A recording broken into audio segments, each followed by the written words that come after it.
ఉదయకాలమే మరి మీ వీధిలో వచ్చే బీతాటుపాడు గ్రామము మరి వీధుల్లో మరి ఈ సత్య సువార్తను ప్రకటించడానికి దేవుడు పంపించాడు.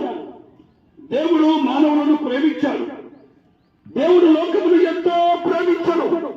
కాగా తన ద్వితీయ కుమారుడిగా పుట్టిన వారి యందు విశ్వాసముంచు ప్రతి వాడు నశింపగా నిత్య జీవము పొందినట్లు దేవుడు మన కొరకు ప్రేమించి శిలోబ్రాను మీద మరణించి సమాధి చేయబడి 3వ దినమున సజీవుడుగా లేచిన యేసుక్రీస్తు జన్మిస్తున్నాడు. ఓ మానవా, నీ పాపం మానవా, ఎంతకాలము వ్యసనపరుడవై తిరుగుచుందవు, ఎంతకాలము దుఃఖములోనే మునిగిందువు, ఎంతకాలము దేవుడు లేడని బ్రతుకుచుందవు. మరి చనిపోతే పాతాళముంది, అగ్నిగుండముందని మరి ప్రభు సెలవిస్తున్నాడు. ప్రతి మనిషి నీతిమంతుడు కావాలంటే ఏవేవో దాన ధర్మాలు చేయడం వల్ల నీతిమంతుడు కాలేడని దేవుని వాక్యం సెలవిస్తుంది. అయితే ప్రియులారా, 2025 సంవత్సరాల క్రితం ప్రభువు భూమి దిగి వచ్చి ఆయన రక్తాన్ని కాల్చి మరణించి సమాధి చేయబడి 3వ దినమున తిరిగి లేచినటువంటి యేసుక్రీస్తు ఆయన త్యాగము, ఆయన చేసిన త్యాగమును ఎవరైతే నమ్ముతారో వారు నీతిమంతులుగా తీర్చబడుతున్నారు అని దేవుని వాక్యం సెలవిస్తుంది. యేసుక్రీస్తు పరలోకం నుండి వచ్చిన దైవ కుమారుడు, నీతిమంతుడు, పవిత్రుడు. ఆయనను నమ్ముట ద్వారా దేవుడు మనలను నీతిమంతులుగా తీర్చును. ఇలా దేవుని వల్ల నీతిమంతులైన వారు రాబో 2వ మరణం తప్పించుకుదురు. ఎందుకంటే ఎలయడిగా పాపం వల్ల వచ్చు జీతం మరణం, అది అగ్నిగుండం, పాతాళం, అందులో వేదనకరమైన స్థలం.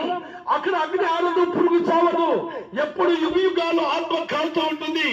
అది తప్పించడానికే మరి ప్రభువు వచ్చి మన పాపముల కొరకు, మన శాపముల కొరకు తానే బలియాగమై రక్తము కాల్చి మరణించి సమాధి చేయబడి 3వ దినమున సజీవుడు లేచాడు. ప్రియులారా, యేసు రక్తం ప్రతి పాపం నుండి మనం పవిత్రం చేస్తుంది. యేసు రక్తం మనకు మరి మోక్షరాజ్యాన్ని ఇస్తుంది.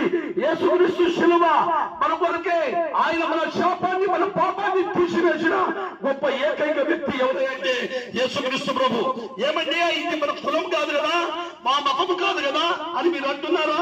ఎక్కడ పరిశుద్ధ గ్రంథం బైబిల్లో కులమని మతమని రాయబడేదండి.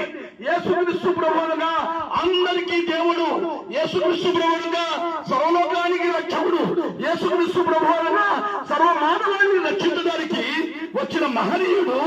ఆ దేవాది దేవుడు పరలోక మహిమను విడనాడి సామాన్యమైన మానవుడుగా జన్మించి ఈ భూమి మీద మానవుడు పడుతున్న కష్ట సుఖాలను చూచిన గొప్ప వ్యక్తి, పాపములో ఉన్న మానవుడిని కరుణించిన వ్యక్తి, పాపశాపములో మరి ఉన్న మానవుడికి తన పరిశుద్ధ